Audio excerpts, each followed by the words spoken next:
The best thing to do is always position something as new, because it's the psychology principle of urgency. And we need them to feel like it's important to watch this video now, because if not, they're gonna miss out. It's comparing live every single week anyone who's made a video on this topic and who made the best one. And so it's very zero sum in that regard. Dating, making money, like productivity, these are all like universal things that can better your life. And so they're the biggest markets. And that's how Iman went to 200,000 to 5 million, because he started giving general life advice to young men. So Hormozi is the best example. Like, he was so intentional with this. He wanted to start a private equity firm. The problem with private equity, what you need is deal flow. And so his whole content thesis was, I'm going to make content for entrepreneurs who are making 300,000. I'm going to teach them how to get to 3 million like I did. When they do make $3 million, they're going to come to me and let me invest in their company. And I'm going to help them go from 3 to 30 million. And we're all gonna win. Before we start this video, I have one small favor to ask of you. If you've been enjoying the US tour so far and all the effort we put into making these videos as best as possible for you, please hit the subscribe button down below so we can help more people every single week. Thank you. YouTube is a non-linear game where like a 20% better thumbnail, 30% better thumbnail can result in 500 times more views. And so it's like, you just have to stack every single edge in your favor. And so that was just another edge where I'm like, okay, I need to maximize average view duration. And if I look at my retention curves on YouTube and I see that everyone is leaving at the 6-minute mark because we started repeating ourselves, or we had a little side comment, or we talked about how hard it was to get this together and we're so glad that we're here together. That's not serving the viewer. Yeah. Like, it's like, no one cares about that. So cut that out and then order everything in the most impactful way where they have the right context, they can learn in the right order, they understand what they're learning, they understand why it's important for them, and if they stay, what they're gonna get out of it, and then teach them everything in order and put the work on our shoulders to make sure they have the best viewing experience so they can fully understand this. And so view duration and people's retention is the most important thing. Like, if you say one sentence or one paragraph that people aren't interested in, they leave, that kills your performance on YouTube. The podcast doesn't get pushed. And so I'm sitting there for like an 8-hour day. I have my editor cut the first version, and then I'll literally spend 8 hours to make sure it's the perfect amount of information. I'll cut out 30 to 40% of the conversation. I'll make sure everything's in the right order that I feel like is the best viewing experience for this conversation. How do you determine what goes in and what doesn't go in with that? What, in the podcast? Yeah, so like, let's say, because the podcasts are like, at the end of the day, it's like person to person, right? And we want to keep it educational, entertaining, and keep that average view duration up. But how do you determine what's that? It doesn't fit outside the context of the content. Yeah, so before I even choose a guest, I try to come up with that one sentence on like, what will people say to their friend if they were going to take the link and share it to them? They're going to send them the link and they're going to say one sentence on why they should watch it. I try to pick in my mind, what is that sentence going to be? Why would someone watch this guest if I had him on my podcast? And then that's how I anchor all of my decisions for questions that I'm going to ask. So I don't prepare. I don't like get a list of questions or do research on the person. I just pick that one outcome that I think that people are going to get from watching this episode and then ask all my questions around that with different like analogies. So I could be like, what is your marketing strategy? Who have you seen use this? How did you actually decide the product? And just go really straightforward through the business in order. And so I pick that ahead of time, and then that kind of helps guide everything from there. So basically you're reverse engineering it to the point that you're cutting out all the fluff. And I've noticed that in your content because it's less personal stories. Yes. You're not sharing more personal stories. However, do you still have like storytelling components? Because you're really big on storytelling. So around that. So this is what I mean by it's called a personal brand, but it's not about you, especially in educational content on YouTube. It's literally not about you. Like, I am trying to make the best piece of content that will apply to as many people's businesses where they can immediately take what I said and implement it and see an outcome in their life. That is all I'm thinking about, because that is what's actually valuable to people. And so if I sit here talking about myself or telling stories about myself, I don't think that's going to be unless there's a lesson imprinted through that story where I'm showing vulnerability and like making the person feel good because I have gone through something hard that they're currently going through. I don't think it's a good idea to just talk about yourself or talk about subjective things. I'm like, I chose this guest because he's going to help them accomplish one thing in their business. We're not going to talk about anything that is not helping them get that one outcome. And we're going to make it as tight as possible. And I'm only going to include stuff that's fresh. I consume YouTube 4 to 5 hours a day. I scan all of the other people in my niche all the time, every single day. And it's just like my natural joy. Like I just like doing it. And so if I have watched a piece of content and I had seen someone say the same topic before, I will literally cut that out because it's not fresh. It's not a new perspective and it's wasted time because I'm assuming other people that watch this are also watching those pieces of content. And so for YouTube, the number one focus is A, what is that one line outcome? And B, is this a fresh perspective that people can take and they feel like it's new?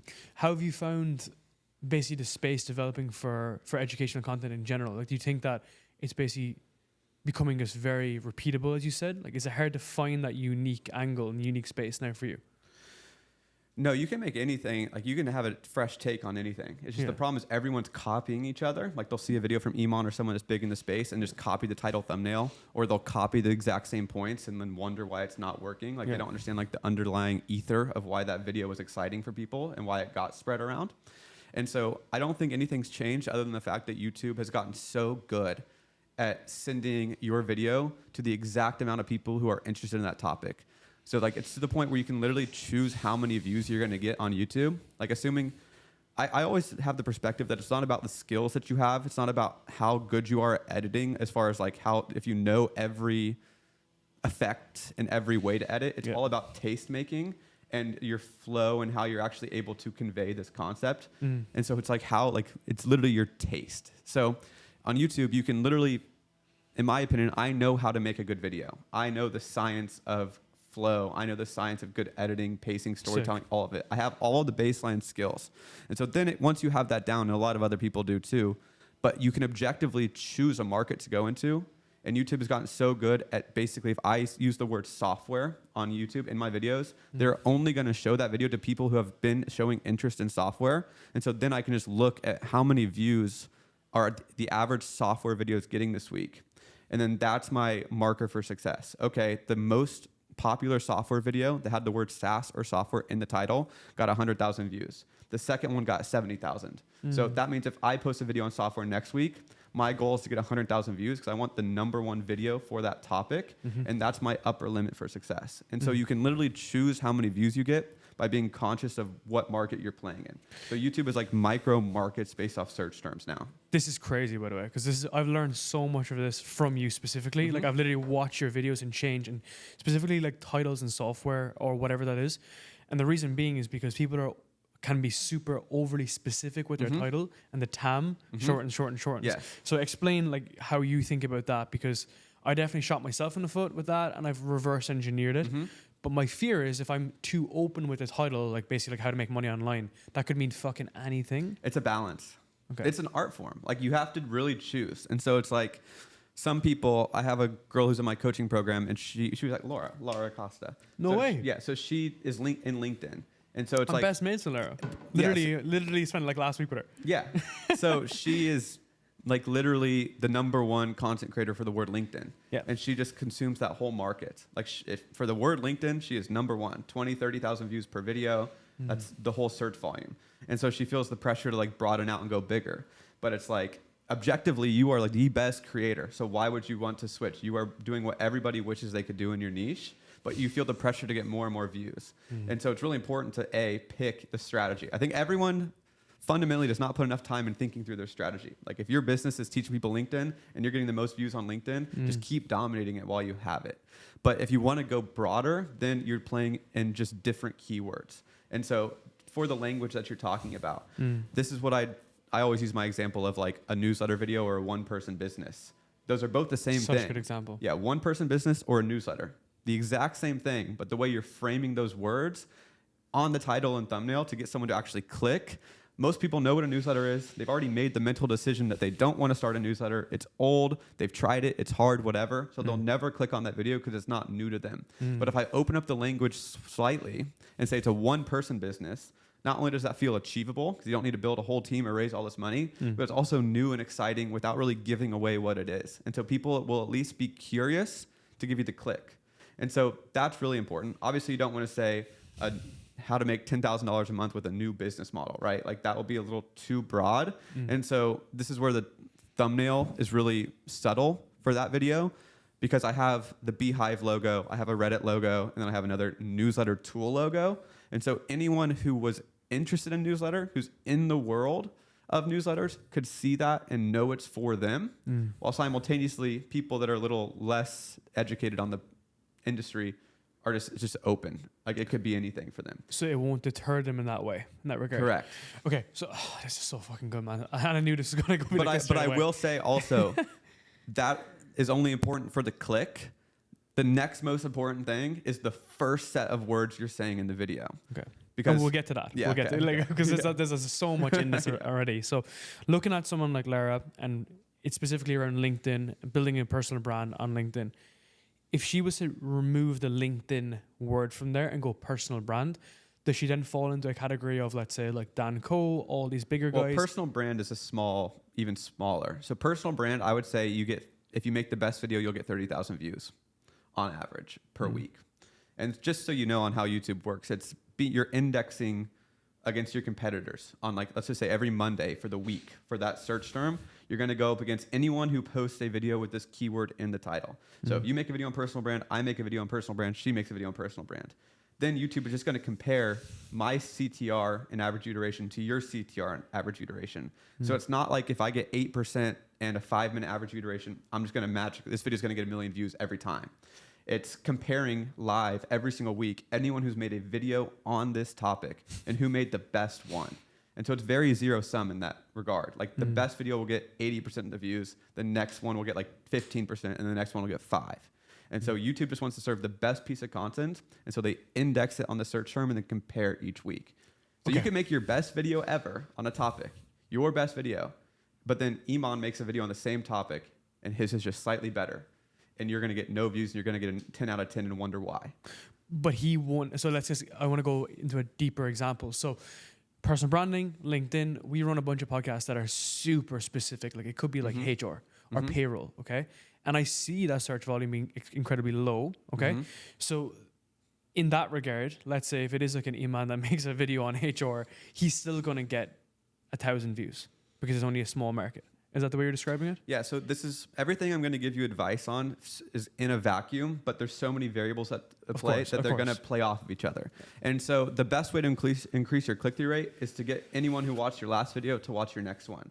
And so he'll have that built-up audience that's just going to watch his core audience that's going to watch every video. Anything. Yeah, but it's going to, in relation to his average video, it'll be a huge flop. But in relation to a video that you might post that gets 2,000, he'll probably get at least 50,000 just because of that built-up fan base. But he'll probably chip away at that. Those people, the viewer satisfaction of those people will probably lower, and they might not watch his next one because it's out of the consistent format that they're used to. Okay, so on those statistics or on the metrics, I spoke with Noah Morris, and Noah was saying that like a lot of the metrics that you see on YouTube are not the ones that they're utilizing. So they're doing their own calculations underneath on the back end. He was kind of talking shit about CTR. He was saying that's not a good indicator, and I've seen you speak about that. What's your take on like what metrics should you be viewing and analyzing? I mean, objectively, it's one of the most important is click-through rate, but it's not, again, everything's not in a vacuum. So like I said, like it's comparing against your performance of a video compared to another video in the same category. And so that's why what he's saying is you can't just be like an 8% click-through rate means you're going to go viral because it's way more complex than that. And what he's saying by what you can't see is you can't see other people's metrics at the same time. And so I do think it's click-through rate, average view duration, watch time, which is the multiplication of the two, and then shares. I think those are the most important. Like how many people are watching this video, having such a crazy experience, they're hitting share and then sending that link. So for me to maximize that, I'll literally put a pinned comment on the top of my comment section, being like, thank you so much, show gratitude. Thank you so much for watching this video. I really hope it was valuable. I put a lot of effort into it, and I really appreciate you being here. If you have a friend that you think this could help, please send it to him. And then I put my share link. So I hit share, copy the share link specifically, and put that there in hopes that 10, 20, 30 people copy that link and send it to their friend to maximize shares. And so this is what I was saying earlier before we start recording. It's all about maximizing edges. You just need little edges that are going to bump you up 0.1, 0.2% click-through rate. A little extra 20 seconds of average view duration because you didn't bore them by saying, so glad that we're here and got this to happen, you know? Yeah. Like wasting just 10 seconds could be the difference between my podcast getting recommended or Chris Williamson's podcast getting recommended today. And so I'm thinking through every little detail to maximize and optimize each individual metric. So overall, there's a sum total advantage over my competitors on YouTube. And so click-through rate matters. So I'm using thumbnailtest.com and I'm testing 4 titles every hour, 20 times a week. Sorry, who's okay. I wanted to bring this up. I have fucking vidIQ in the back end. Clicked on your videos. You have 30 titles that are in record. Bear in mind, some of them don't even show. You've 30. You've around 9, 10 different visible thumbnails that I've seen. How do you come up with them? How do you change them? Who changes them?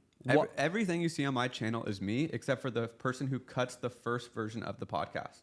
So my girlfriend is a graphic designer. She makes my thumbnails, but she doesn't have the mind for it, right? There's like the graphic designers to just move. She just moves the hands. Where I'm sitting there like, put this here, do it this way, try this word. And so if you're doing podcasts where texts are really heavy on the thumbnail, it's all about, you only have like 4 words. And so it's like, those 4 words are do or die on the interest. And no matter how good I get at this game, I'm never going to, like a lot of times I'll get it right in the first try, but 50% of the time it's the 3rd try that I have. And so I am just coming up with 30 on a like Notion doc, just 30 different titles. And you're just trying to find different ways of positioning this person. So like you said on my podcast, no one knows who these people are. And so I kind of have to brand them as like what is unique and special about them. But the way you can frame a person, there's infinite possibilities. And so it's like starter story, well, they found the word the underdog works really well. So they're like the underdog who went from $0 to $2 million with a business anyone can do. Or mine is going to be like Andrew Bustamante is the best one because everyone just calls him the CIA spy because they're taking the brand association from the CIA. Or the Sorry, man. Did you use that in that instance? Yeah, of course. So you leverage what's basically been working in that regard, because there's also another woman as well that has like CIA spy as well for her videos. So that isn't necessarily just because I copied other people. I know, but you stand on the shoulders. I'm all about copying other people. Don't get me wrong. Like I'm not fundamentally against that, but that is just because fundamentally CIA is a bigger brand than his name. Okay. And so like you shouldn't be putting people's faces in a thumbnail if people don't know who they are or if their face isn't recognized. But you do though. I do for them because I brand them and the word is the outcome. And so I'm using a different example for this. So like you could see a thumbnail from Jordan Welch and it's him and then these 2 guys in the thumbnail. I was literally giving this advice to someone yesterday. So they copied it, but no one knows their face and no one knows their guest's face. And so I'm saying it doesn't work. You can't just copy that thumbnail because the format of a car with $1 million and then 2 people works. The reason that worked is because both of those 2 people in that instance had brand recognition on the YouTube platform specifically.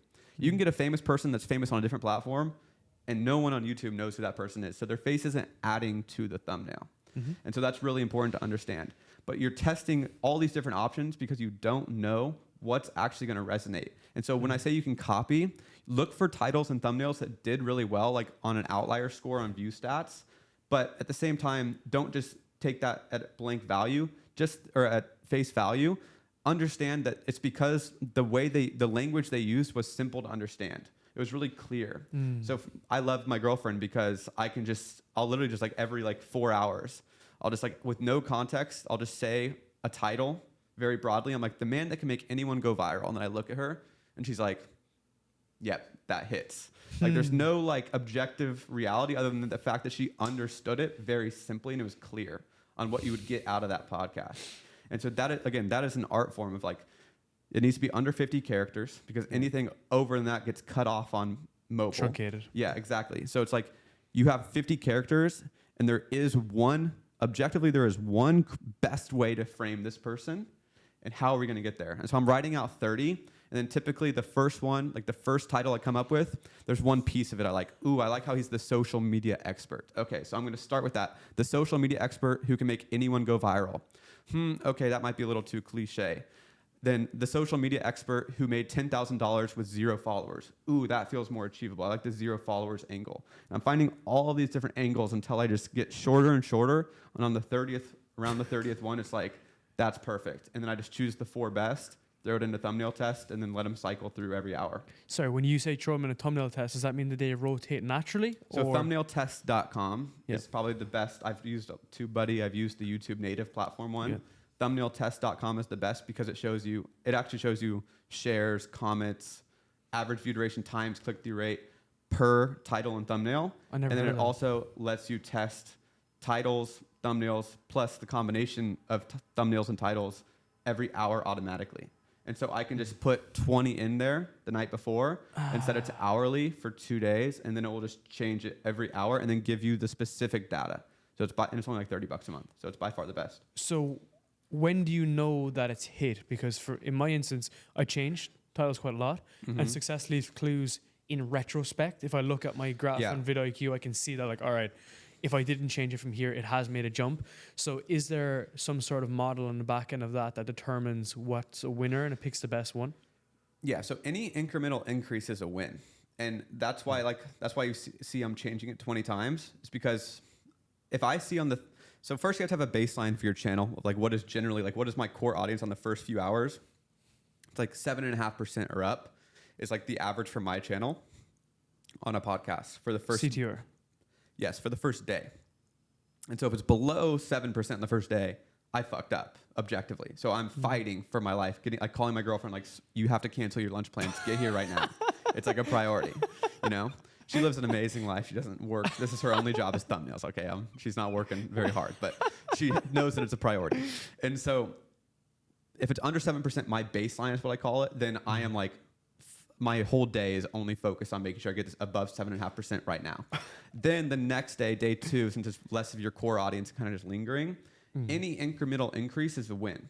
But then you're seeing, okay, like today, my most recent podcast of when it was me talking, it was sick. The last thing I changed, I think I went from no BS advice that will help you grow on YouTube, and then I changed it to no BS advice that will blow up your business. That blow up your business was a 0.5% increase. Okay. Now it's no BS YouTube advice that will blow up your business. Now, okay, maybe YouTube advice is too limiting. So it's no BS social media advice that will blow up your business. No BS content advice that will blow up your business. No BS YouTube advice that will blow up your business. Okay, social media advice 1. And so I'm just testing these little concepts because social media, content, and YouTube are communicating the same thing, but YouTube might have been too narrow, siphoning me out like we said earlier. So I tried social media in that one. And so you're testing the little nuances of the language to make sure it appeals to the broadest set of people. And I'm always using a 5th grade, you can use a readability score. Awesome. You always want to be 5th grade or under for readability. Yeah, that's awesome, man. And I use that for LinkedIn, Instagram, no matter what I'm doing, is just writing super simple. Just be clear, not clever. What do you think about guys who don't do those changes? So I notice the outlier channels, like not like Mr. Beast and stuff, but the OG like fitness influencers who just throw it up, photo of their abs, move on with their days. Like, how do you think YouTube has changed so much of this? Because like the way you're talking is like, it's so far into so many people, even to me to some degree, you know, this is not known in the space. Yeah, I don't know if I fully understand the question, but like if you have built up, like I said, evolution of YouTube. Like I said, so this is what I was telling Laura yesterday was you have to think about multiple videos in a row because the best way to increase your click-through rate, once you objectively have the psychology of titles and thumbnails down, you get it, then really the best thing is to make sure the person who watched your last video watches the next one. And so how you end your videos and like the language you're using. And so I went through with her, like, let's pick your next 3 videos and let's make sure we know the title of your next video. And let's make sure we're using that specific language in this video. And so let's say this video is like the new way to grow on LinkedIn. That's video 1. And in there, she is describing a strategy. Her next video is called the 10 laws of LinkedIn growth or something. So that framing 10 laws. And so I'm like, okay, in this video, I want you to say, this is one of my 10 laws of LinkedIn and my favorite one. And use that language very subtly so people are understanding the way that you are actually like categorizing your systems. That might be a complex way to say it, but basically this is a part where I would cut out of a podcast. If a person like rambled or said like they didn't say something smoothly, but they still continued, and I didn't feel like it was clear, I would just cut that out because it was like fluff and they didn't do a good job of articulating it clearly. Not that they messed up or anything, but just like it separates the point. So How long are your podcasts as a result? Because like, they're still like 2 hours on YouTube. I probably cut 20 to 30%. Sometimes I cut half of them. But do you record for like 3 hours? I probably record for 2 hours tops, almost every single time. And then they could be anywhere from literally 1 hour to an hour 50 if I don't cut a lot. But almost everyone is 2 hours of record time. Okay. And if I run out of things to talk about, I just like end it. Because it's like, okay, I got that sentence. Like there's no other questions I have to achieve that outcome. And so again, this part right here, this tangent is exactly an example where I would cut this minute and then put it back to where I was talking about this earlier. Live, and this is exactly how I would do it. So back to what I was saying. With Lara, if she has 10 laws that she wants to share of LinkedIn, and that's the language she uses and how she thinks about her system, she needs to be using that language in her videos naturally before. So then when her current actual viewers are consuming that and have heard that in their mind before, and then when they see it, they're like, "Ooh, I've been wanting to hear about those 10 laws. I really like that one law she shared in the last one. And now she has 10. She's going to share them with me." And again, another micro edge of the familiarity of that phrasing with her core audience. And so this is like where you can like at the end of a video tee up the next video. And in the next video, I'm going to share my 10 laws of LinkedIn. And that way you're like getting people like, you need to really make sure that when it comes to educational channels, that you're teaching people in the order they need to learn, like I was saying with the podcast. But same thing, it's like, okay, if you teach them how to do LinkedIn shorts or a growth strategy, then you can teach them all 10 growth strategies in the next video. But you want them to process and get in the mindset of, I'm trying to grow on LinkedIn. And then after that, okay, now that they know all 10, what's their next problem?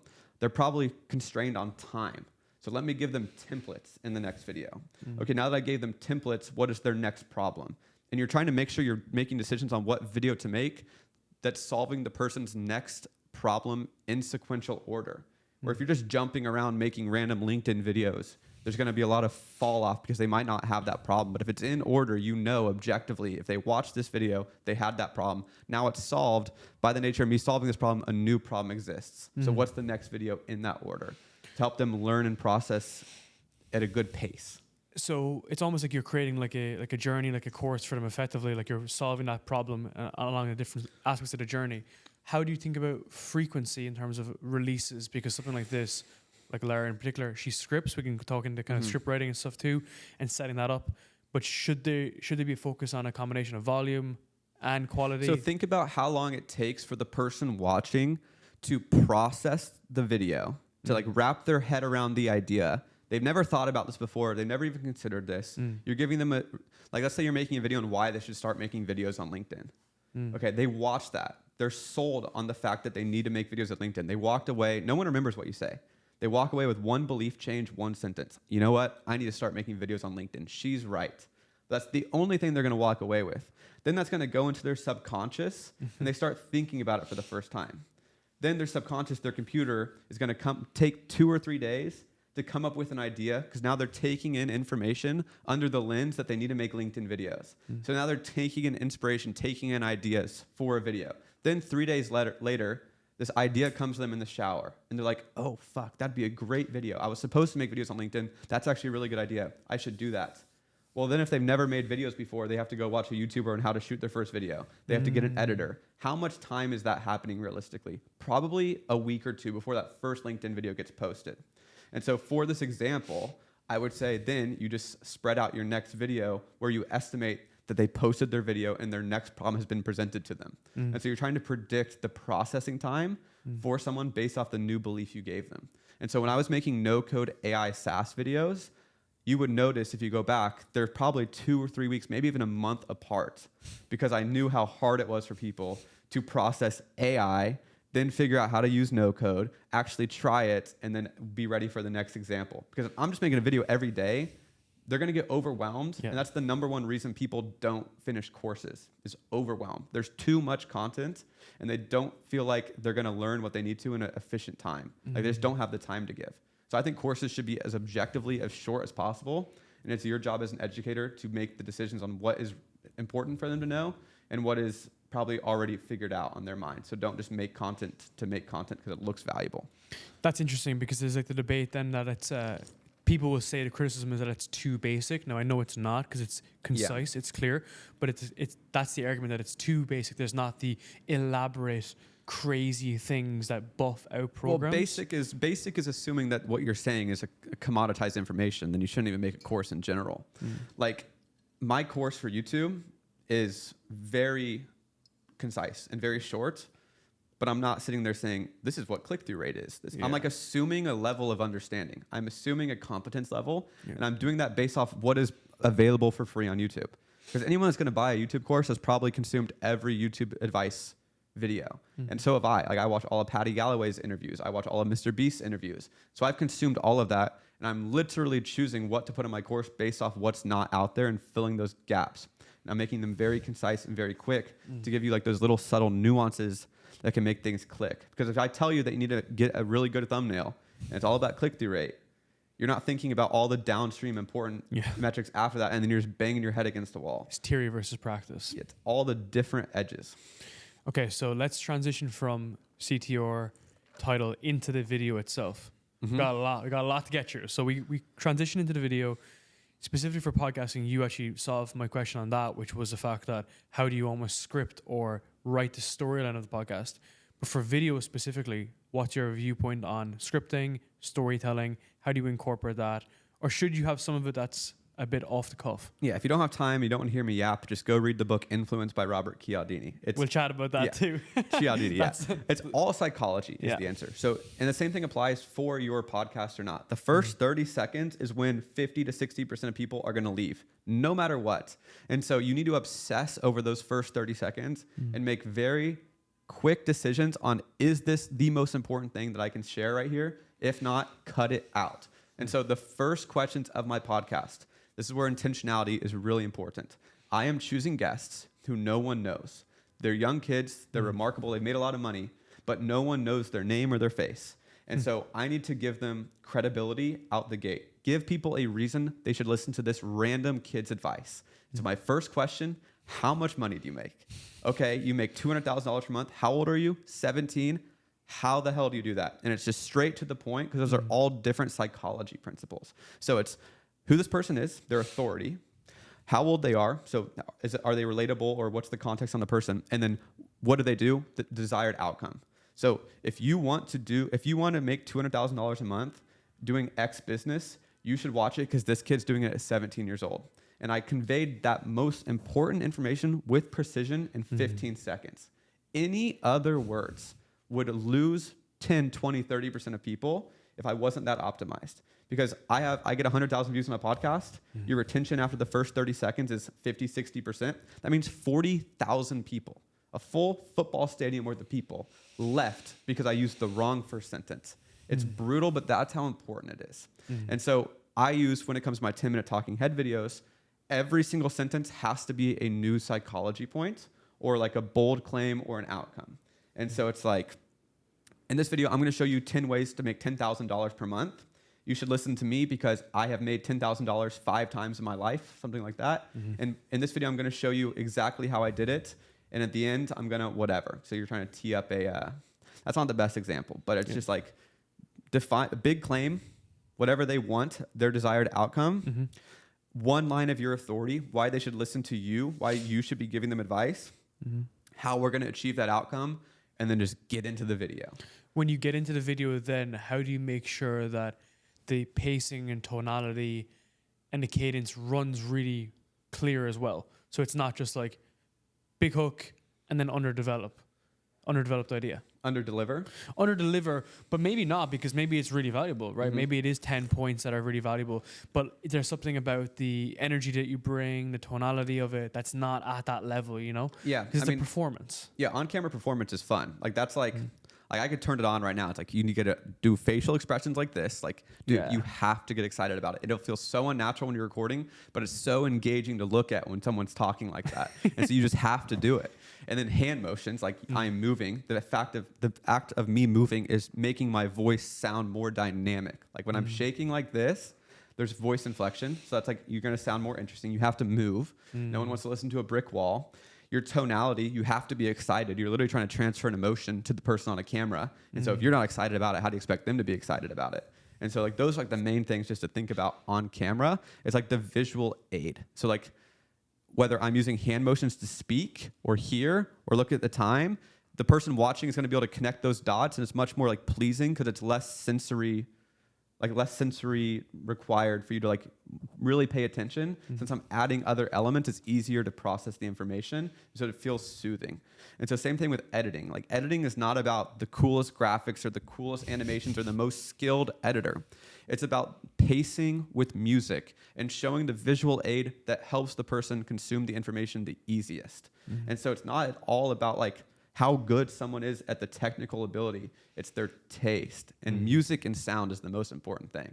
It's way more important than the actual graphics on the screen, in my opinion.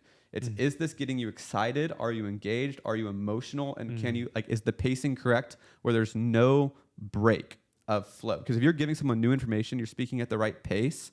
This is a concept of like value per second of why I script every single video, why I'm choosing every single line to make sure it's like building off one another. Is because if you repeat yourself or you jump around or you share a story that isn't relevant and then try to keep going with the story, it breaks that, like, you can get someone into a flow state watching your video. But if you say the wrong sentence or say something that loses them, then they like kind of snap out of this trance, and then that's when they leave. And so it's like, is it constantly progressing? Are you giving them new information at the right pace and then without overwhelming them, while simultaneously being engaging on camera? And all of that comes together to give someone a feeling. You're trying to give them a feeling. And so that's like the whole but therefore storytelling, where it's like everything is progressing, but that's how do you write that? I want to get more specific. How do you write that specifically? Because are you come up with a video idea for me, like a educational one. Let's say it's going to be like a new trend of like AI. So like how ChatGPT is releasing version 6, and version 6 is going to replace all of agencies. That's the idea. Let's say ChatGPT came out with video. Like you can do AI video, okay? So the best thing to do is always position something as new, because it's the psychology principle of urgency. And we need them to feel like it's important to watch this video now, because if not, they're going to miss out. Like you have to give them a reason they have to sit here and watch this 10 minutes, and it's important to do it today because tomorrow you're going to miss the opportunity. So that's like the lens that I'm writing this script from. So the very first thing is ChatGPT just made an AI video tool that can make you millions of dollars. Bold claim, desired outcome. That's what they want. They want to make $1 million. So I'm positioning this topic on that. ChatGPT just made a new feature that will make you $1 million. And if you do this today, you're going to be one of the first people that's ever going to be able to, that's going to do this. But if you wait, in 2 months, the opportunity is going to pass you by. Like everyone knows that if you're early to an opportunity, you make the most money. That's like the second line that I'm trying to go after is urgency. And the earlier you are, the more money you'll make. But if you don't, you're going to miss out. So scarcity. Yeah, but I'm writing it that's why I'm writing it, so I can get it the most concise, few words as possible to convey that message. And so it's big opportunity, scarcity. And by the way, you should listen to me because I've made millions of dollars by being early to 3 trends. So that's why you're not just like learning from a random kid or a random homeless person on the street. It's like I actually make money doing stuff just like this, and I'm seeing a 4th opportunity. So you should listen to me on this one. And then I'd immediately go into social proof right after that. So instead of it just being like me, some random guy on YouTube telling you how to live your life, and it's not only me. This is exactly how Alex Becker, Sam Ovens, and Iman all made their money on the internet. And so then they're like, that's just the human. So you see how like specific that is of like how humans think? That social proof is like, if this building was on fire and we heard people like running out there, that'd be very unusual behavior. And we would probably all get up in the middle of this podcast and just go look and probably start running 100%. Without even asking what's going on. And I noticed that in New York, without going on a tangent, social proof back to Robert Cialdini, when you see people walk across a red light, walkway, if I'm on a back street and it's just saying red, I'll stand there. But on Times Square, everyone runs through the reds. Yes. It's just like, that's how we are. We're mimetic creatures, and we look at how other people behave to make sure we're conforming, and it's more of a survival thing. Because if you act out of character, you would probably get like killed. If you drag too much attention to yourself and you're acting out of character, that's just risky and survival. So it's just like a psychological principle that's true. And so it's like, we know these psychological principles are true. Let's make sure. Obviously, you have, like, this is where, like, manipulation or motivation becomes, like, the topic. You have to just assume good intentions and that what you're teaching is actually going to help this person. Now you're just using proven psychology principles to convey that in the most effective way because you know it's good for them. And you want these people to better their lives. Yeah, like change that's their the lives. exact perspective that you have when making content. And so then I would go to social proof, and then immediately it would be like, now they're sold. On those 4 lines, they're like bought in. They're emotional. That's the first 30 seconds. That's the hook. And then I'm like, so today I'm going to show you 3 different ways to use OpenAI's new video tool. Tell them what it is and how we're going to learn it. Okay, so number 1. Then I'm just going to go into the value. So then I'd be given a little bit of context. And by the way, if you don't know what OpenAI is an AI platform where you can make videos with just a text prompt. This can be used in a variety of different ways, but the cool thing about this is they have an API, meaning you can actually take this tool and put it directly into your software and create a $10 million business. And then boom, I'd give an example. And if you don't believe me, this is Creo by our friend Daniel Bitton, and he used an AI API, and now he has a $30 million software company. So this is real. This is not a joke. Now let me show you 3 different ways that you could do this today that I think would be a good opportunity. Number 1, you can make an AI avatar generator, because in the future, and then I just make some argument that in the future, AI avatars, AI influencers are going to be a big thing. And so if you create a tool that teaches people how to create AI avatars, that's going to create a business opportunity for them. They're going to have an AI influencer, and they're going to make a lot of money doing that. And then like layer in some like, you want to make a business that people use to make money or something like that. And I just go through 3 examples that I think are fresh that other people haven't come up with, and be pulling from analogies and examples of other real world use cases that people haven't been exposed to. I think that's where people fall into the most cracks, is that they're not exposing the other examples, the other elements of social proof. They're not drawing from those experiences. Does that make sense? Yeah, there's always an analogy. And let's flip that in terms of like, so you're educating someone who has the authority and you have an educational piece. Let's look at Iman as an example. His experiences are just himself, and he's only referencing himself because it's his own video game. So how do you think about spinning that around so that people are just talking about their experiences, positioning them as the authority figure? Well, you can always position yourself as the authority, whether you're like a... Do you want to grow and monetize your podcast, but you don't know where to begin? Have you tried all the tricks and hacks, but nothing has worked? Have you been wasting time, money, and energy and seeing an analytics chart with no growth? That's where Vox comes in. We've been helping podcasts grow and monetize their shows for many years. We've grown shows to over 100 million views, done over 10 million downloads, generated over $2 million in only the last year alone. And we can help you grow and monetize your own podcast. We've had some shows go from absolutely zero. We've had some of the biggest influencers in the world come to us to help and improve their show. So if you want to learn exactly our podcast growth flywheel and exactly how we can do this for you and completely replicate its success, schedule a call right down below with myself, and we can go through the exact model for you and to grow your podcast this year. Multi-millionaire or not. It's like, I'm going to teach you how to build a Shopify website, and I'm credible because I did one yesterday, and here it is. Or I'm going to teach you the 5 best lessons from the 10 business books I've read. Here are the 10 books that I've read. And you're just like streamlining that information for them. So you're one step ahead of the ladder of where they're currently at. You don't necessarily, you don't need to be a Tiger Woods. You just have to have done the thing you're talking about. We just happen, like I've just made millions of dollars. Iman has made millions of dollars. So that's the example we use, and that's what a lot of people aspire to be. So like making money is a survival skill at the end of the day. So like dating, making money, like productivity, these are all like universal things that can better your life. And so they're the biggest markets. And that's how Iman went to 200,000 to 5 million, because he started giving general life advice to young men. Like that's a much bigger market than money. But I forgot where I was going with that train of thought. But it's okay, man. It's okay. This is fucking, this is insane. And I like the fact that we're really stuck in the video. Like this is going somewhere. But I think that there's obviously a transition in this period of time as well in terms of like where this is going with content and businesses we'll get to. Is there anything else in that video creation process, like scripting process? Like how long does it take you to script a video? Again, this is where I get like really spiritual with like my subconscious. Like, where do our ideas come from? Yeah. Like, is it really my idea? Like, I can like literally tell myself I need to write a video on AI no-code SaaS this week, and I need to do it by Tuesday because my editor needs by Thursday because I want to upload on Monday because it's the best day. So I'm telling myself that. But come Wednesday, I sit down and I'm like not inspired, can't think of anything, nothing's really clicking.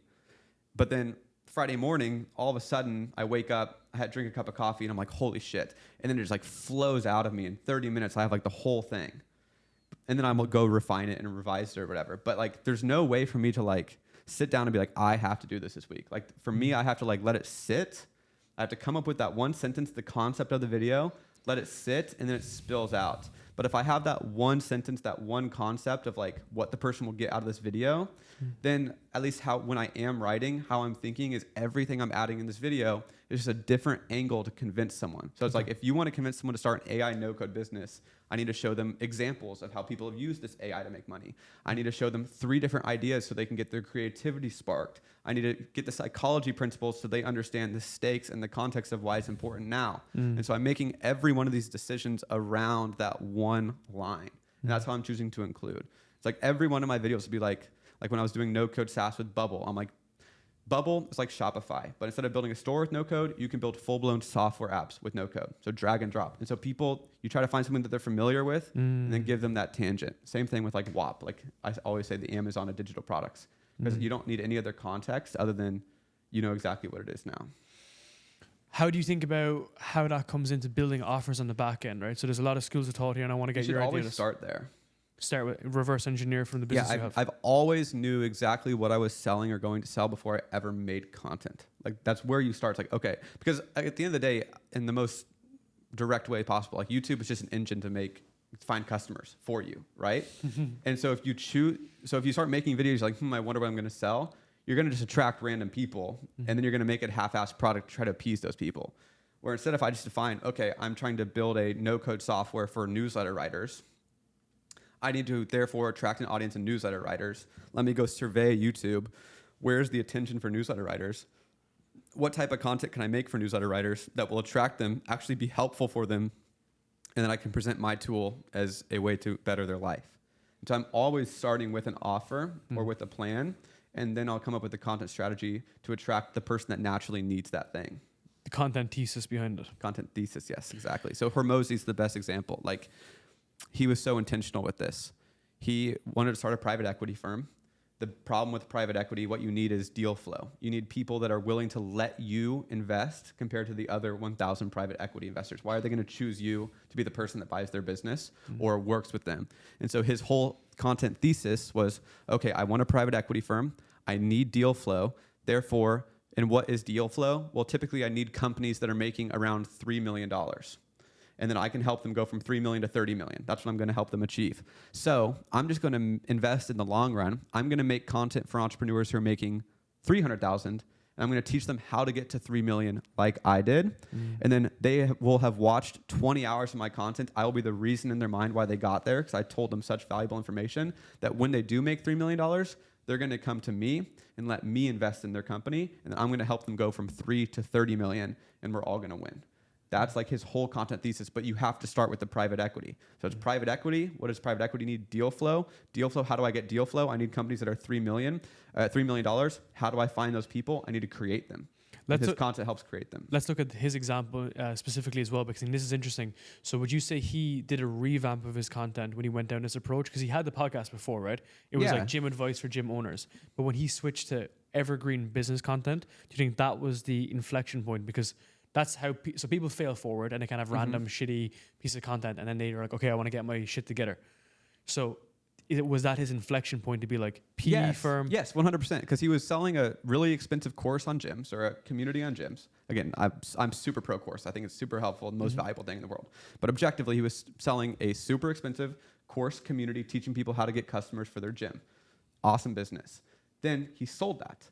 And so his new business was acquisition.com, and he made like videos that were really raw and really unedited before he really committed to content, announcing acquisition.com. He came out with a very smart PR strategy of I have nothing to sell you, because he was self-aware and he saw the market that people didn't like course sellers. So he called his business a licensing business, and he said I had nothing to sell you as a counter move to his past. Then he chose private equity as his business, and he's made a new content thesis to attract that set of people. He got all of his gym owners through paid ads, through the same concept, but without top-down thinking. And so without a doubt, it was just a new business, new strategy, new framing of the person. And as he's going hard with his organic content, he knew reputation mattered much more than just running ads to gym owners, because a lot more people are going to see him. He needed to cast a way broader net.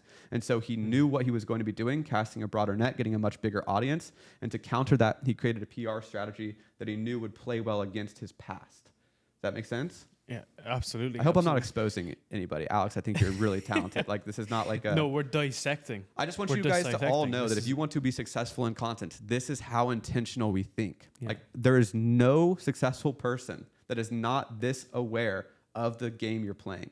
Every single piece of the puzzle, you have to know the pieces to play the game well. And so hopefully I'm showing you like the depths of the game. What's your step one on this? So if people are, like, I see you are an entrepreneur and you have an offer and you're like, okay, I need to start improving my content, everything. Where do you go step one? Well, step one, what's the business and who are the customers? So then step two is what type of content will help this person. To attract that type of customer, you need to help them. So what type of content will help them? And so then I'm just going to go to YouTube and look at all of the content in that keyword. So like pool cleaning. Like I have a podcast on my channel that's on pool cleaning. And for the first like month, it was one of the slowest because it wasn't a fit with my audience. But then YouTube found that it was all the pool cleaners, all the home service people, and started sending it to them. And so it's like, okay, I would just go look at pool cleaning, see all of the videos that are out there on pool cleaning, and then just try to think in order. Okay, I want to try to first convince people to start a pool cleaning business so then I can create new customers. Then I'm going to make videos teaching anyone who has a pool cleaning business. Hopefully I just created like a few thousand. Then I'm going to take the other 10,000 that are already on YouTube. I'm going to start making content on how to grow a pool cleaning business. So how to get customers. So I'll make a video on how to get customers for your pool cleaning business. And I would try to find 3 new ways that aren't on YouTube already that are like modern. So like using Nextdoor or going to whatever. I don't know the exact examples, but using, like I would try to create some, then I would try to help the current ones with the problem they have, which is how to grow. I would go to YouTube, make sure I'm teaching strategies that aren't already on YouTube and are modern. And I would just make content around this ecosystem of pool cleaners from that lens. Like what problems they have, how to hire customers, how to grow, or how to hire employees, how to grow, how to buy a van, how to clean the pools.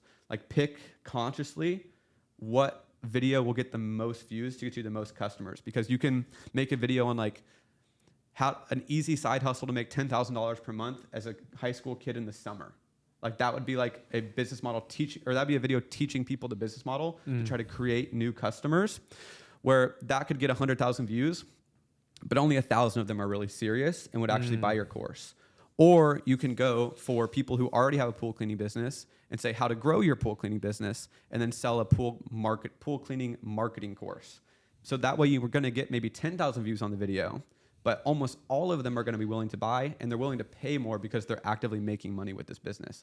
And so it's like, that is just where you have to make a conscious decision. Do I go for the smaller market, the actual advanced people, and charge $10,000? Get 1,000 views, but charge $10,000? Or do I go broad and try to attract new people, get 100,000 views, but I can only charge $100? You know, you can make the same amount, but it's like thinking through all of the variables and making sure it makes sense for specifically what your product is offering.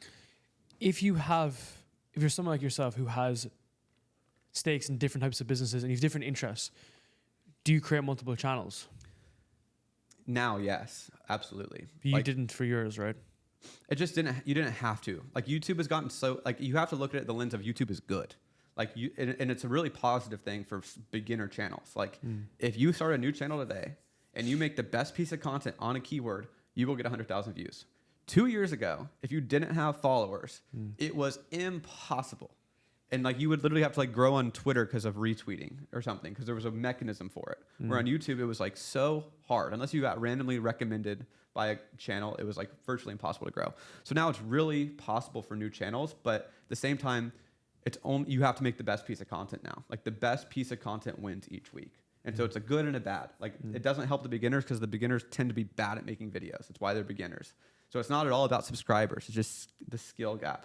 And so for any business, YouTube wants your format to be consistent, just like a TV channel. Like history has history, ESPN has sports, whatever. And so you should literally be making a specific channel to maintain as consistent of a format every single time. So if it's 10-minute talking head about pool cleaning, you do 10-minute talking head about pool cleaning, and you have that channel that's just that thing. So now my channel is just podcasts for my main channel.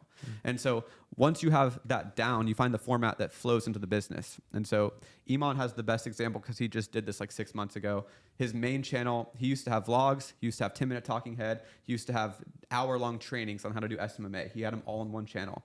Now he's spread it out. So now he has a vlog channel, which actually gets the most views now, only has a few 100,000 subscribers, but it probably gets more views than his main channel because a lot of people like vlogs. So that'll get like 500,000 views per video. Then his main channel is still just how to make your first $1,000, $10,000 online, like beginner, middle level content. And then that's one channel's content. And then the third one is deep SMMA, social media marketing agency, hour-long, like hardcore education, very advanced stuff.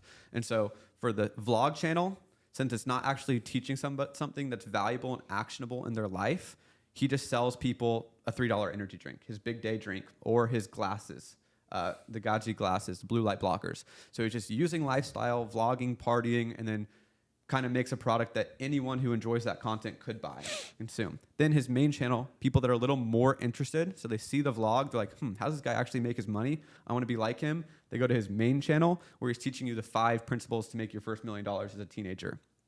In those videos, he's selling a $37 per month digital launchpad subscription, which is his course platform. And it's where it's like you can learn how to make your first $1,000 online with like 20 different business models. And so he goes from like really mass market vlogs to get a lot of views to a $1, $3 product to then a middle tier, few 100,000 views to a middle tier price, $37 a month. And then his SMMA Iman Gaji extended channel has like 20 to 30,000 views per video, but he's then charging or then selling a program that's like $2,000 to $3,000 to really learn how to start a marketing agency. And so it's just different verticals for different products and different content strategies to match. Like your personal brand is like a reflection of your external success and the value you create in your content. Like there's no, like you don't just turn on a camera and start talking about yourself. For sure, for sure. Funny. So let's go more into the detail. Do you want to know how we book the most amazing guests on our podcast like you're seeing today?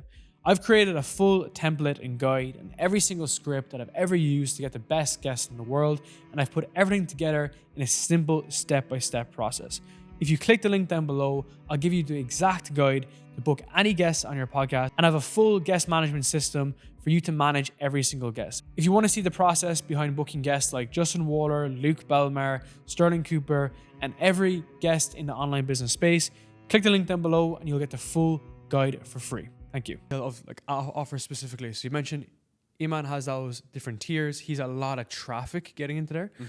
How do you think about what way you should position those offers? Because you have the agency offer, right? Which I imagine is high ticket to some degree. It's like $10,000 a month, or we'll partner with you.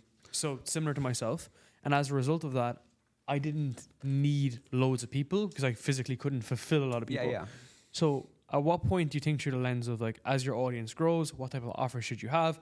What prices should they be? Positioning should it be? I always choose the offer first. Like, even though I have 500,000 subscribers, like I could pivot my channel completely and just start ranking for another keyword, you know?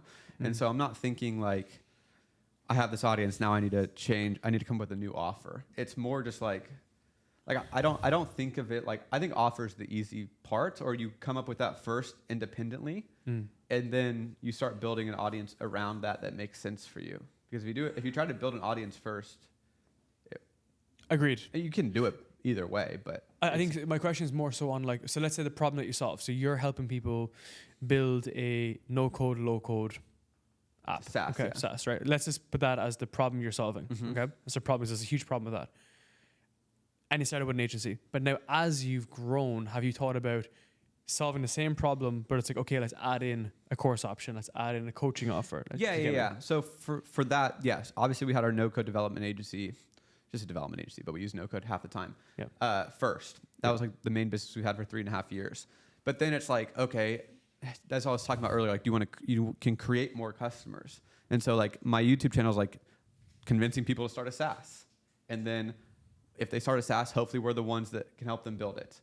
But maybe they don't have the budget for $10,000. Okay, well, what's the next best thing I can do to help the people directly below that to maximize revenue for the business? Okay, well, let me just teach them everything we do. So like we have like a very clear cut, like 6-week roadmap on like development and project management. And then we have like a 2-week like ideation and validation phase. And so we just made like this, we had a 10-week challenge. And so we just made like internally at our agency how we think of releasing an app from idea to launching it with our clients in 10 weeks. We just made that into like a repeatable week by week document that anyone could then follow. And then we also have a course teaching you literally how to build software with Bubble, which is just like a no-code drag and drop software builder. And so it's like finding every stage of I have all these people that are interested in SaaS that are watching my channel. But then within that, there's some people who have a lot of money, but they don't have a lot of time. They don't want to learn how to do it. So then they just hire an agency. Then there's people who have no money, but a lot of time. And so we just have like $100 course on how to use Bubble. And then like people in the middle, people who kind of understand how to build software. Maybe they're a developer already and they have money because they have a 9 to 5 and they have a little bit of time. Okay, let's give them our entire 10-week, like if you know how to code, and you are ready, you have an idea, here's our 10-week project management timeline for you to go from idea to launching on product and how to do everything in between. And so it's just like all types of the high ticket, mid ticket, low ticket. How do you price the mid-tier one? That's just, again, that's only like $300. What? Yeah. Super low. Yeah, I think, so I don't think it's a great biz op on YouTube. Against like, if I was trying to optimize for money, I would choose a biz op on YouTube that is like really low effort, really achievable, and feels like that takes no time on the person's end to be successful. Like at the end, like Daniel's is perfect. Daniel Bitten's like you can make $10,000 a month making YouTube shorts without using your face and just using AI to create the videos. That's like, you don't have to do any work. You just have to upload the content. And so it feels like really like appealing to people because they think they can do it in 30 minutes. Where there's to start a SaaS, like as far as difficulty of like time needed to actually like see your first customer is like, I'm asking for months of the person's time. And so I could charge more for it, but that was never like a optimize revenue type of decision. The agency is where we're trying to make the most money from, and we'd rather have a few really high quality clients than that. And so it's like, the beginners I don't need to charge a lot to the beginners. Most people won't even watch the course. Because it's like, with these offers, it's like, what are you optimizing for, right? If you're optimizing in your agency, like we are, for those longer term clients that want to partner with you, eventually grow with you, because they'll give you asymmetrical returns, just like on the YouTube, on your videos content. That's what you're optimizing for. But the rest is like a catch-all. Yeah. So the 300 is an interesting just idea, because it's just like, here is something that can help you. It's not going to give you everything and more. It's an interesting way to price it. Yeah, because I also don't want to like cut people out that could like. It's really hard to like say who's willing to do the work, and I would hate to cut someone out because someone could go through our program and do the 10-week challenge and like do it themselves, kind of like not the best, but like see the process and then eventually become an agency client. Yep. And so I'm really trying to we're trying to optimize for agency clients. Not necessarily like course revenue. It's always interesting because like if you have your ideal customer of, let's say, Eman, you're going to build an app for him. You may think, I need to stay super close to this persona, but then someone comes in left field and you're like, oh, this guy isn't going to be a good fit, but that guy actually is the best fit long run. Isn't it interesting to observe? Yeah. You can over optimize too much on what you believe to be true, and then you're like, wait, this just debunks that entire theory because I don't know everything that I don't know. Yeah, and I want to be fully candid. Like I'm not like, I think courses are great, but this is like not at all like an optimized way to do it. Like I'm doing something completely different now too. Yeah. So it's like, that was like kind of where we left things, and we could have like really optimized the funnel through cold traffic, made a whole AC funnel, broken up the courses in different pieces. Like there was like 3 years of optimizations I could do to make that like a $10 million a year business that I've decided to like put aside. Okay. Anything else on content specifically that we've kind of missed out and kind of gap? I think there's so much. I could talk for 10 hours about content. Is there anything specifically you think just psychology? Like it's like if you're making content, just be very intentional with using psychology, because you can choose to say anything you want. Like you could describe something, like I could describe your hair in 80 different ways, you know, or how to get your hair that way. But it's like what you want to do is make sure the first 5 sentences are psychology principles. Outcome, why you should listen to me, other people are doing it, how we're going to achieve it in this video. And I would just like obsess over that. Another one is the context and the words you're using, like inclusive language, not like inclusive in like the liberal way, but like making sure you're using words that people understand. In your niche specifically, or broadening it out so they can understand your niche without having to be in your niche. And so like, if you're talking at whatever level you're talking at, you're siphoning people out, because 99% of people are beginners at everything. And so if you use language for beginners, you are going to get objectively tens of millions of people that could possibly understand this. Where if you start using really technical industry jargon, like if I say you can build a SaaS app with an API in very little bit time, you're talking to like 10,000 people on YouTube.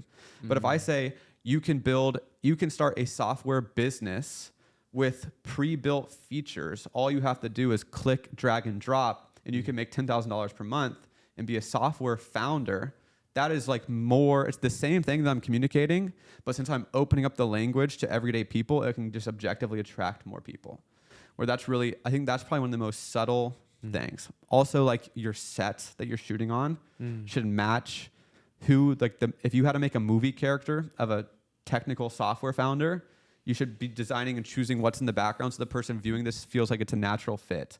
A lot of people think people are scammers because they're going to tell you that they're going to teach you how to make $100,000 a month and you're going to have a Lambo like them. But then when they shoot, it's just like, it looks like you're in your mom's room or like a room in your mom's house or something, you know? And so it's like being very conscious of the fact that like, you're not playing a character, but the way at least you dress, like I very consciously was wearing a black shirt. I wear a subtle, nice watch. I am in a room that looks techie, like it's big, open ceilings, computers, and TVs. And so every part about this feels like the guy I'm saying that I am is what it looks like for the viewer. That's very important because if there's a mismatch, they won't understand why. They won't be able to articulate it, but they're like, something about that guy feels off. He feels scammy. And it's because there's like little mismatches in what the person's expecting you to be and how expecting to perceive you and how you're actually portraying yourself. It's like the optics basically of the entire brand. Right. So how would you analyze like Iman in that regard? Iman, like, I don't know if this is insider information, but Iman is just like, they have the perspective of he needs to come off like James Bond. And so they anchor, like they picked a movie character for him and then they built like, he comes off like a celebrity. I think it's genius. Like he literally turned himself into a celebrity, like even down to like how his camera guy records him. It almost feels like it's like a TMZ paparazzi person from across the street on the corner. And since we're familiar with associating that camera style to famous celebrities, like I think he's one of the most intelligent people when it comes to brand building. Like someone opening his door into his... Yeah. Okay. And so like they kind of picked like a inspiration from like a movie character and then start making his like dress, like very specific outfits, very specific people around him in the videos. He's always associated with high-end luxury brands. He's always pictured at a nice place. There's girls around him. He's having fun. Like it's like really, it's the highest level of that's true personal branding. He's the best in the world at that. Because it's intentional, would you say that it's authentic or inauthentic? I think it's authentic. I think it's 100% the most authentic expression of himself. Like I think that is how he thinks of himself. And I think it's a skill to be able to, he says all the time that he dumbs himself down. You have to dumb yourself down to get 1 million views because most people are not at the point where they're talking about managing a portfolio of $50 million. And if he starts making a video on how to invest your 8-figure wealth, it's just, you're out of touch. Yeah. And so it's 100% a skill and it's authentic because that's who he actually was. Like there is no other person on the earth who should be teaching an 18-year-old how to make $1 million because he literally made $1 million at 18. So like objectively, like you can judge it all you want, but like, he is the person that should be teaching people. For sure. And he's just playing the game at the highest level. Now, the real question is, should he go on podcasts and talk about it, how analytically I'm talking about it? Or does that specifically defeat the point of what he's doing, which would then make him uncredible? It's a really weird thing. Like same thing for me on YouTube. If I make only advice on my channel that I'm talking about in this podcast, it's only going to get 20,000 views. But then if I'm selling people coaching on how to be on YouTube and get 100,000 to 1 million views, they will look at my channel and be like, you only get 20,000 views. Why would I listen to you? And so it's weird if you start actually telling the truth of how you think and sharing your strategy and tactics that it could genuinely work against you for what the reason you're trying to do it in the first place. And so he has to hold back. Like I do see this in him. He doesn't like that he has to play dumb on YouTube, but he has to play dumb on YouTube. But then he gets projected as just an influencer or content creator. But to defend that, he could go on YouTube and talk about everything I just talked about, making himself a celebrity and the intentionality behind the brand building. But then that very consciously would go against what he's trying to do and why that's successful. And I see sometimes on his story when he does Q&As, he's like, well, the reality is I actually have 300 employees. I spend most of my days putting out fires. Yes. Like I have everything that comes along with being a founder of multiple businesses. Like I carry that every day. You just don't see that. Yeah. And I've talked to him multiple times. He has he has multiple in real life businesses in the area that he lives that he fully owns that are millions of dollars. And there's like physical brick and mortar, like risk diversifying businesses. So like there's zero doubt that he is like one of the best entrepreneur minds of our generation. And he's literally the best at personal brand. Yeah. But he cannot really flex that muscle because it would work against it working, literally. Well, also to the point of like his specific, because it's good to talk about examples with this, because that's the best way to like analyze the theory from what we're talking about to the practice. If you looked at him specifically, he's not really teaching you like branding and showing up and presentation. Like that's not what he's teaching you. So it's like, why would he be asked about that? It's just the way that he is. Well, the ironic thing is he teaches marketing, social media marketing agencies. And his personal branding and what he does is marketing. Like that he is the best, one of the best marketers in the world. Like objectively, just by how big his social media is. Like like you cannot debate that he is one of the best marketers. And now he's teaching people how to do social media marketing. Like the ironic part is that everyone who sells social media marketing agency courses is teaching you how to get customers, how to like start an agency, how to fulfill, how to charge them, and not the creative art of marketing. Like I am a marketing nerd. Like that is what, if I had to say I'm good at one thing, it is marketing and psychology, because that's all it is. And so he just doesn't have the direct one-to-one making content on how he does his personal brand, because it would destroy that whole thing from working. But he is teaching social media marketing, which is the same thing, you know? So it's like, I don't know why anyone would criticize. Obviously, yeah, sure, some of the marketing tactics like lifestyle or whatever can be. Of course, but and I'm actually just thinking about, if you're familiar with Alex G, like I interviewed him about 2 weeks ago. Really big trading guy. He teaches people how to start trading and so on. And he said to me, he was like, I'm sick to death of making trading videos, because it's like how to open up an account, how to place a stop trade. Yeah. And the reason why is because that's who he's going after. And the dude has built like multiple businesses as a result. But it's just an interesting idea, because like that's the way he wants to position the brand. Now, what I want to ask you is about, you touched lightly about how if you're building YouTube back in the day, you have to utilize like X, Instagram, send traffic upwards and stuff like this. You can still do that, but you still think that's a good strategy to bring people to YouTube, to utilizing your other accounts, like deep linking, putting a link on Instagram. No, I mean, the Dickie Bush podcast I did, we had a tweet that was like a summary of the podcast. It got 1 million views, and that only resulted in 800 YouTube views. So I got 1 million views on Twitter, like that tweet did. And then it was like really in-depth explainer. Like you'd think that someone that liked that would go watch the full podcast.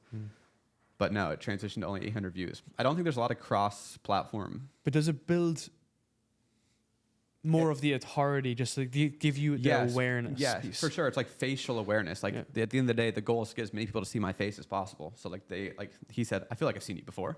Like they just like, yeah.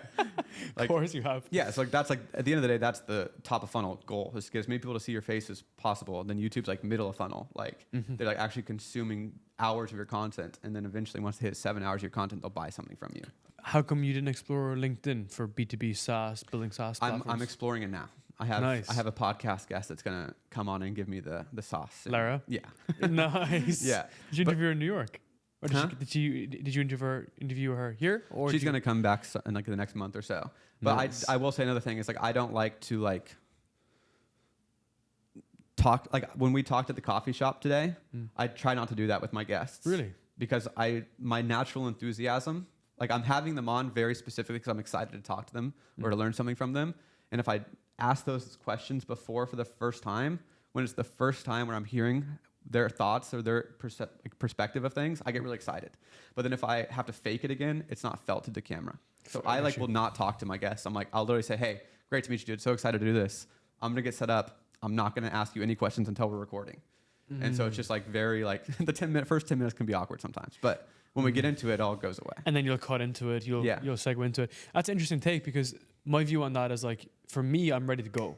But for the guest, just to kind of have much more of like a natural, organic conversation, more of like a relationship building side of things, just so that we're not, it's a deer and a sheep. And because of that, the first 10 minutes of my podcast can be very stiff. And then you cut it out. I'll cut it out or reorder it, if that's the case. Okay, so for LinkedIn, the strategy will be to go after founders that are basically trying to start a SaaS, or their SaaS sucks, and you come in and fix it, turn around, and scale it. It's an opportunity. Mine's going to be for YouTube coaching, just because I have no content. Like this is what I'm truly passionate about, and actually my expertise. Yeah.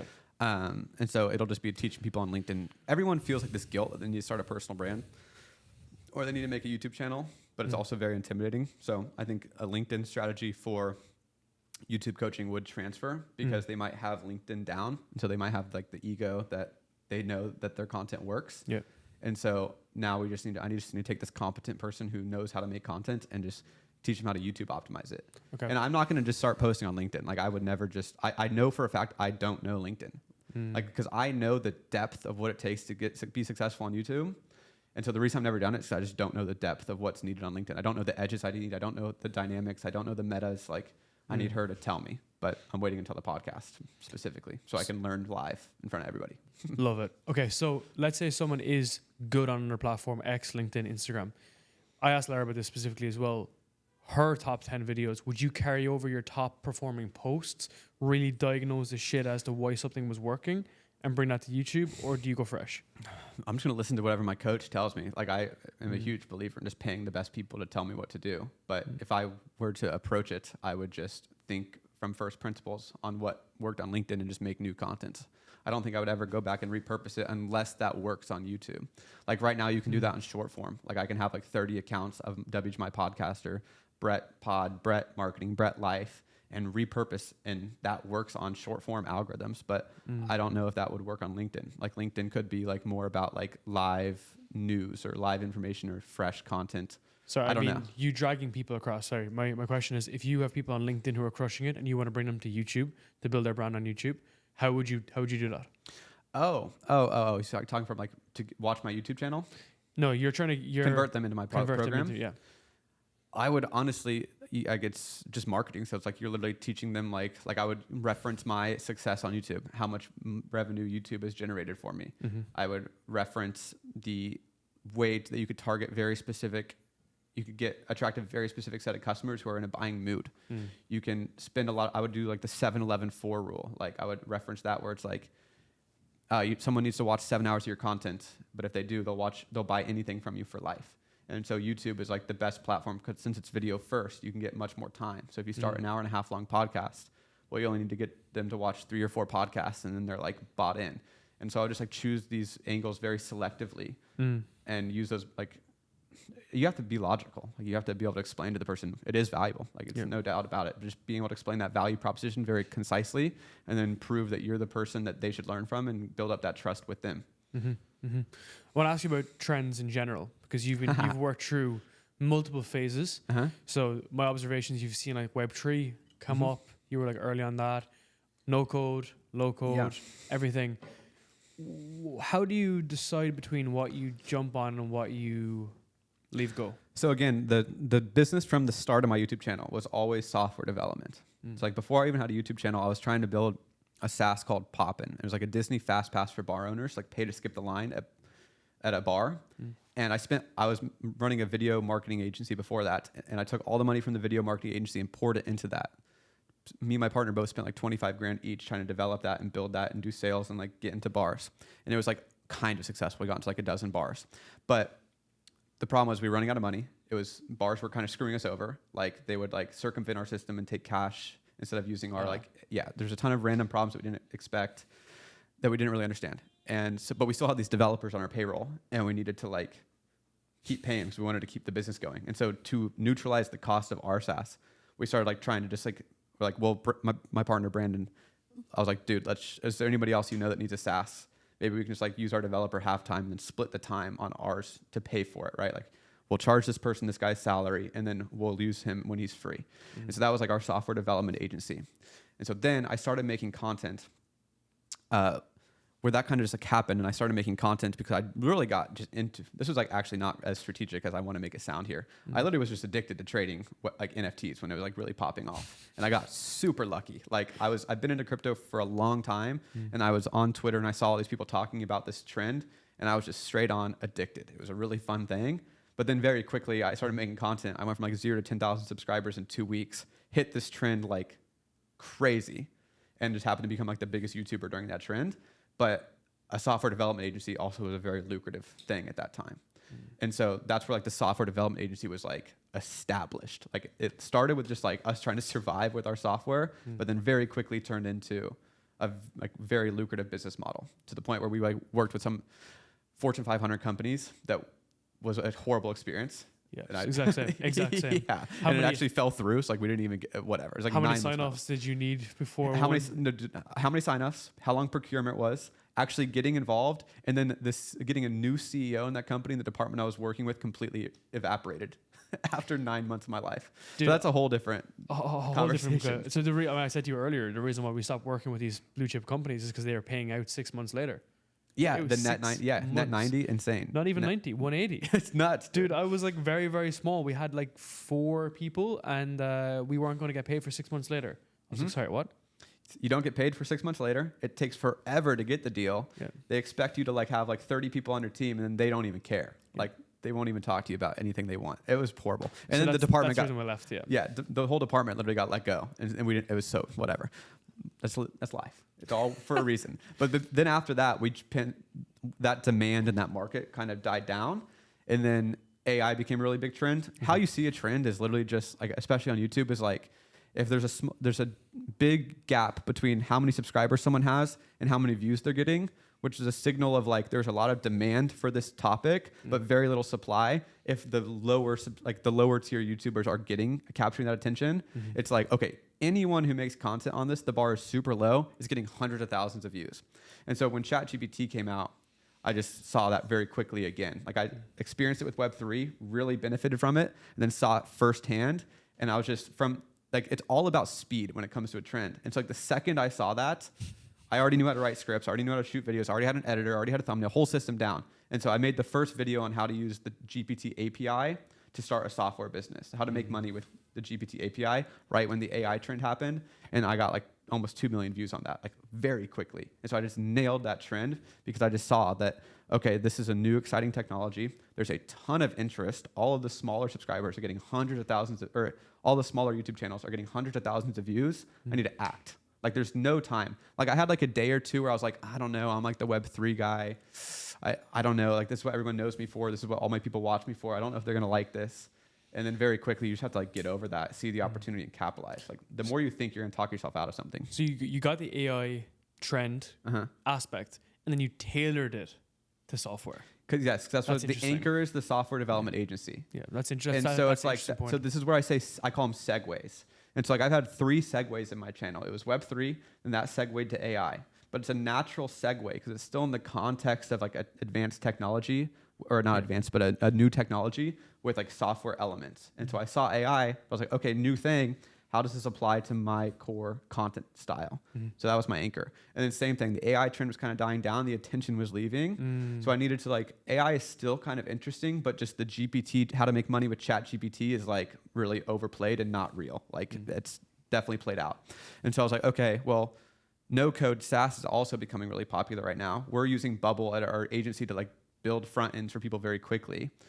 Maybe I can tie in this AI thing and then tie in this no-code thing that people don't really seem to know too much about on YouTube because it's really big on Twitter. It is good to use Twitter to see like what people are interested in live very quickly. And Reddit. Yeah, and Reddit. So I saw that on Twitter, this like no-code community. We had been using it a little bit. AI was a new thing. I've already been talking about the APIs, so it was like a perfect segue. And I just used my psychology and like new opportunity formula and combined the two. And by combining them, the AI was the urgency aspect of like AI is new, you have to get on this. If you find a specific niche use case, you will win. And then no code is the achievability. Anyone can do this.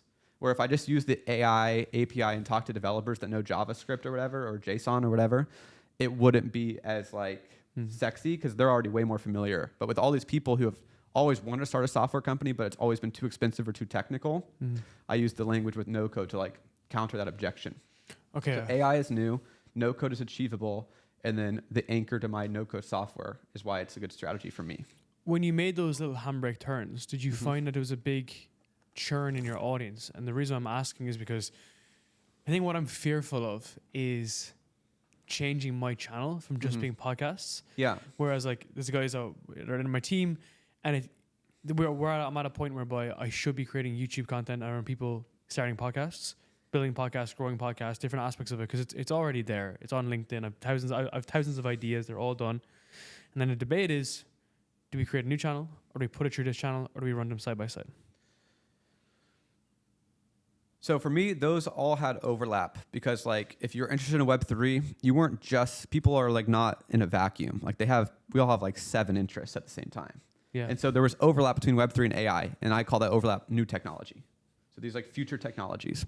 And so with that, those people that were interested in Web3 and AI, well, they're also interested in no code because you can build Web3 and AI software with no code. And so it was a natural segue. Now, the thing that wasn't a natural segue was the podcast.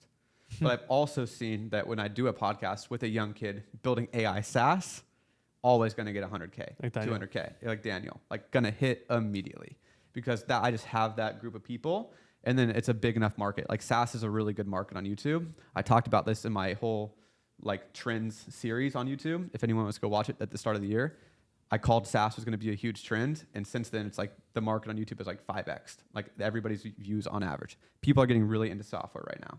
And so that is why those segues made sense. And that's why I could do the podcast. But I will say my first podcast I did was with Oliver from Tabs. Yeah, that went really well. That was 500,000 views my very it first went podcast. really well. But that was just because he is the best. Like he had a brand new strategy, $10 million chocolate company, 21 years old. He's super articulate and fun to listen to. Like as much as I want to take credit for that, that's all him. And I just happened to be the first one to get him on a podcast to express that concept of running 50 different sub accounts. Like that was a fundamentally like, holy shit, every company needs to use this marketing strategy and it's brand new and he's the first one to crack it. Like that's a pretty important thing that he discovered. So all props to him for that. So again, that was kind of a lucky like, and then next was like Brett from Design Joy, which is also a really novel way, really small tweak for any agency owner to go from normal to productized. We even went, me having that conversation was literally us going from that Fortune 500, going for big, like $500,000, $1 million clients to let's just do a lot for 10,000 a month because of the productized angle. So a lot of these, you will see everything I do now, I'm actually just like, I have a podcast guest on, I'm like, wow, that's smart. Implement it. Oh, no. That's smart. I'm the exact Implement same. it. Yeah. I'm the exact It's same. awesome. I'm exact same, man. And I see the similarities with, you've had Alex Hayden on your show as well. Those guys were in the no-code specific space, but then you bring guys outside of the ecosystem. But that's why it's kind of interesting because if someone asks you, and similar to me, what's the podcast on? I always just say it's just the online business space because you can have the coaching aspect, the consulting aspect, the agency bros, the no-code bros, but it sits under that vertical. And then what I do is podcasting. What you do is software.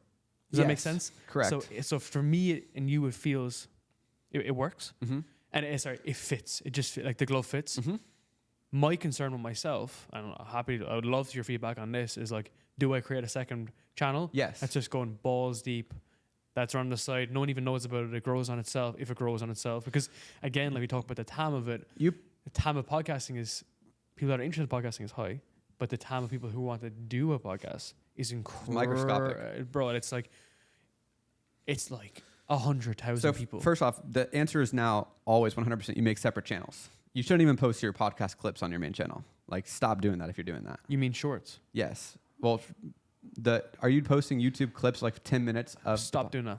You have to stop doing that. So I stopped doing that about a year after my podcast with Luke Belmar, which was in January. It just didn't feel congruent. Everyone was just trying, again, I go back to everyone's just trying to be Chris Williamson. I was like, am I doing this because I want to do it? Or am I doing this because Chris Williamson's doing it? Genuinely. And we always talk about this. Like, it's like a massive lens in my coaching program. I'm like, stop trying to be Chris Williamson. I mean, he takes it the most serious out of anybody. So I think if there's anyone who's done it the hard way and learned and won through sheer skill and learning, it's him. Exactly. Like, but there's one of him. There's one E-Man. There's one Hormozi. Joe Rogan won because he was so early and consistent and casual and had a wide variety of interests. Andrew Huberman wins because he's actually a neuroscientist on productivity and speaks to a very analytical lens. Brian Johnson wins because he has exceptional results and is doing everything with data. But Chris Williamson probably won because of his like genuine social acumen and taking everything so serious and learning all the skills. And you can explain why anyone wins. They're all different. It's all nuanced based off of your set. But yeah, separate the channels 100%, in my opinion. Chris Williamson will tell you something different because it works for him. But in my opinion, you make each channel one specific format that's repeatable because you need the click-through rate to increase because everyone that watched your last video will watch your next one. Now, there's nuance of how, like, again, how deep your personal brand is. Are people watching for you or are people watching because they're extracting value from you? I think most people watch me because they extract value from me, not because they care about my life story. But that's also just the nature of how I've grown. It's always been teaching people the most modern way to do things very objectively without fluff of who I am. So that's just what's worked for me. So that's why I do it that way. But you have to be self-aware enough to make that decision. But I would objectively say always make a separate channel for different formats as of 2024 today. But then I'll give you the opposite advice of focus on one channel and just kill it with one channel. And so like if you're trying to sell, if you have like for me, I had to make the decision I think it'll be a better idea to run YouTube ads on my YouTube videos for people that are interested in YouTube coaching and personal brands instead of just making videos on it, just because I am attracting entrepreneurs who want that and they don't need some big convincing or 8 hours of nurturing on YouTube. Yep. It's just easier to like use my channel as the social proof and then try to just run ads saying, hey, look at that thing. Look at that thing. You want that? I'll show you how to do it. Join my coaching program. What I'm doing. So yeah. I try to use our podcast, the vessel of it, how we run it, how everything's done, as just like the poster boy, just in terms of like the authority frame. And then I don't necessarily need to teach you because all the lessons and the insights I share anyway are things that we just do. And then there's a call to action in the podcast being like, you can work at the agency, you can join a coaching program, or you can just get in the lead magnet, get in the ecosystem. So basically, it's guys that are interested in online business space, specifically content businesses. That's why we kind of chime so well on this, because I just fucking love the idea of content in business. And then some guys then are like, okay, I want to learn more. Whereas if I split focus, go from 2 episodes a week down to 1 or 1 every 2 weeks, does that make sense? And I know there's a big debate about how much episodes you should be putting out and so on. I just think that for me, it's splitting focus. I think that like exactly everything works. It's hard. It's hard. Like building a YouTube channel is hard, let alone 3. Like I can't imagine doing 3. I can only do 1. And that's why Iman has 300 people in his entire broader team, you know? He has really good people around him, yeah. Like his Alex is awesome. And he does all the vlogs. And he understands the vision. So Iman probably set the vision, and then Alex, and he recruited pretty heavily to get Alex. And Alex is one of the few people that can actually execute that vision very well. And then people are, like everyone understands. It's just good clarity, brand direction. That's why they choose the James Bond like character, so everyone gets it. On the team, transferring that vision very clearly.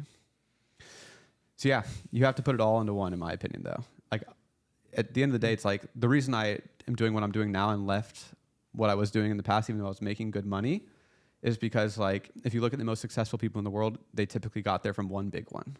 Very few people diversified their way to top 0.001%.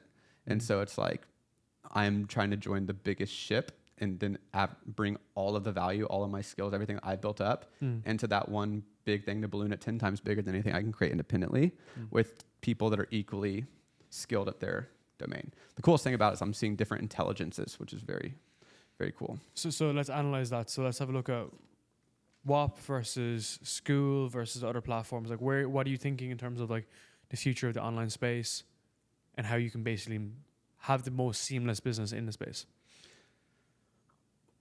So much to unpack here. WAP. So I joined WAP. I don't think I've ever even like communicated this on the internet, but I've joined WAP. So I've known them for a long time, pretty much since they started it. And there's like an inflection point where this is like a really cool, fun opportunity. And so I'm very excited about this. I don't know if I don't know if I have time. I literally feel like I have to leave because I could like explain this whole thing. So I just think WAP is in a really cool moment in time where there's a lot of different platforms, similar like community platforms, education platforms, all of that. But there seems to be a lot, but there seems to be a moment that's happening that's like the Facebook moment. And I believe that we can pull that off with WAP through complexity. And we have a very big vision. We've just raised a lot of money at a very big evaluation that should be public. You can look it up after this. But we are taking a really big swing, and that was just really exciting for me. Like it's not just a course or community platform, and we're actually solving a really big problem in the course space. As I've talked about in this podcast, like I think courses are objectively one of the most important things that you can invest in as an entrepreneur or as anyone trying to better your life. Like we all know knowledge is power, and this is like one of the few things that you can invest in that will truly make a difference in your day-to-day if you put the time in to actually learn new skills. Yet everyone on the internet, when you hear someone sells a course, they always either A, think the person is a scammer, or B, have like made this mental decision to not buy courses because they're a scam through the consensus of the internet. Like you see all these like very miserable people bonding in the comments of like, oh, just this course scamming guru knew it, instead of like really critically thinking like, wait, how much money is he making? How is he doing that? Okay, I should like, it's just weird that people are very against it. But I think the reason for that is because the software companies that facilitate courses kind of look past and provide them the tools to do gray area shady tactics. Like you can upload your own reviews. You can, on any of these platforms, because their tool, they frame it as like, we're just giving you the tool to fill in the real reviews you have from Facebook or whatever. Testimonials. Yeah, exactly. So they're giving you these broad tools, but bad actors use them in negative ways to manipulate people's perception of them. And so that's why, like the underlying reason why, like I've always asked myself, like, why do people think courses are a scam? Like it is so important to learn.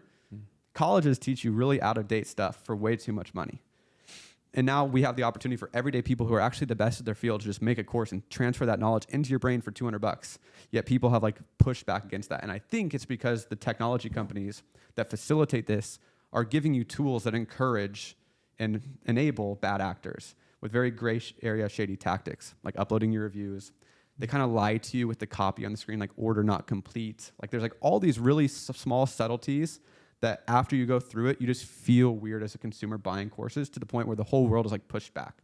And so I think we have a really cool opportunity to just demand trust in the info space and have this moment where there was before WAP and there's after WAP. And you'll never buy a course if it's not on WAP because you don't trust it. So at the high level, that is our vision. And that's why we're really excited about me, because I am really passionate about pursuing constant knowledge and learning. And I just hate that everyone is so against courses because they feel like they're going to get scammed. And so that was what I saw, and that's what I really want to help push with WAP. But I'll talk much more about that in like a few months once everything's actually rolled out. Yeah, man. And I think what's really cool there is like I was thinking the past couple of months about, will there be a swing back in the online business space? Like will one, like the money run out from the buyer perspective? Will we start seeing a drop? Or two, will there be like a ton of regulation? But software solves that. Does that make sense? Yeah, I think the free market will self-regulate. This is our next wave. Like that can be the next wave of entrepreneurs making more money, doing better, and reshaping the frame, because like make money online space has a bad reputation for this subsection of people that act bad. Does that make sense? But this can be another 2021 wave. Does that make sense? Yes, 100%. It's like, how do we eliminate the bad actors from getting rewarded? Because right now, all that is rewarded is marketing. Buy a Lamborghini, be flashy on the internet, say the craziest stuff to get attention, and then people will buy your course. And that's what's getting rewarded because the tools facilitate that. And so that's really the problem we're trying to solve. And the tools know that, but they're greedy. Like that's how they're making their money. They are very conscious that almost probably more than half of the revenue is coming from very bad actors.